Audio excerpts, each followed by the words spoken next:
दिति के दो पुत्र हुए थे, असुर कुल में सबसे श्रेष्ठ हिरण्याक्ष और हिरण्यकशिपु। हिरण्याक्ष अमरता के वरदान की इच्छा में ब्रह्मा जी की घोर तपस्या करता है। ब्रह्मा जी प्रसन्न हो जाते हैं और उससे वरदान मांगने के लिए कहते हैं। हिरण्याक्ष ब्रह्मा जी से अमरता का वरदान मांगता है। ब्रह्मा जी कहते हैं, महादेव जैसे सबको अमरता का वरदान दे देते हैं, मैं अमरता का वरदान नहीं दे सकता, ये सृष्टि के नियमों के खिलाफ होगा। इस पर हिरण्याक्ष कहता है, हे प्रभु, फिर मुझे आप भूलोक का स्वामी बना दीजिए, पृथ्वी लोक पर सिर्फ मेरा आधिपत्य होगा, कोई भी मनुष्य या जानवर मेरा वध नहीं कर पाएगा। ब्रह्मा जी कहते हैं, कौन से जानवर, ये बात तुम्हें स्पष्ट करनी पड़ेगी। हिरण्याक्ष नाम लेना शुरू करता है। जल, स्थल, आकाश, मरुस्थल, पर्वत, सब स्थानों के जीवों के नाम ब्रह्मा जी को बता देता है। ब्रह्मा जी अपना वरदान पूरा करके वहां से चले जाते हैं। जब देवताओं को खबर मिलती है कि ब्रह्मा जी ने हिरण्याक्ष को भूलोक का राजा बना दिया है, तो वो ब्रह्मा जी के पास जाते हैं। वो कहते हैं, आपने हिरण्याक्ष को भूलोक का राजा तो बना दिया है, अब आप देखना वो कैसे भूलोक को बर्बाद करेगा। ब्रह्मा जी कहते हैं, दृढ़ निश्चय के साथ की गई तपस्या खाली नहीं जानी चाहिए।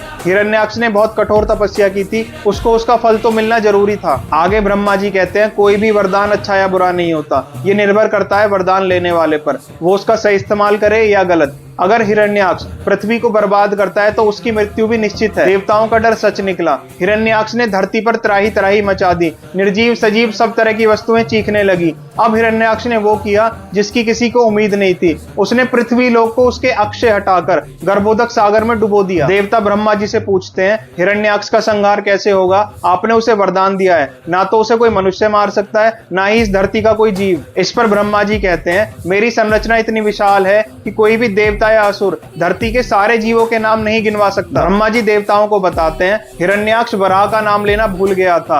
अब विष्णु जी वराह अवतार लेते हैं और गर्भोदक सागर की गहराइयों में पहुंच जाते हैं। हिरण्याक्ष को चेतावनी दी जाती है और दोनों के बीच भीषण युद्ध शुरू हो जाता है। युद्ध इतना भयंकर था कि सागर का पानी कभी बर्फ बन जाता था तो कभी उबलने लगता था। विष्णु जी के वराह अवतार और हिरण्याक्ष के बीच 1000 साल तक युद्ध चला था। इतना खून बहा था कि समुद्र का दम घुटने लगा था। 1000 साल तक युद्ध करने के बाद वराह अवतार ने हिरण्याक्ष का वध कर दिया था। उसके बाद पृथ्वी को अपने विशाल दांतों पर उठाकर उसके एक्सिस पर रख दिया था। सारे देवताओं में खुशी का माहौल था, सारे देवता खुश थे, लेकिन विष्णु जी इस खुशी के माहौल से दूर थे। वो चिंतित थे इस बात से कि हिरण्याक्ष तो मारा गया, लेकिन हिरण्यकश्यपु अभी जिंदा है।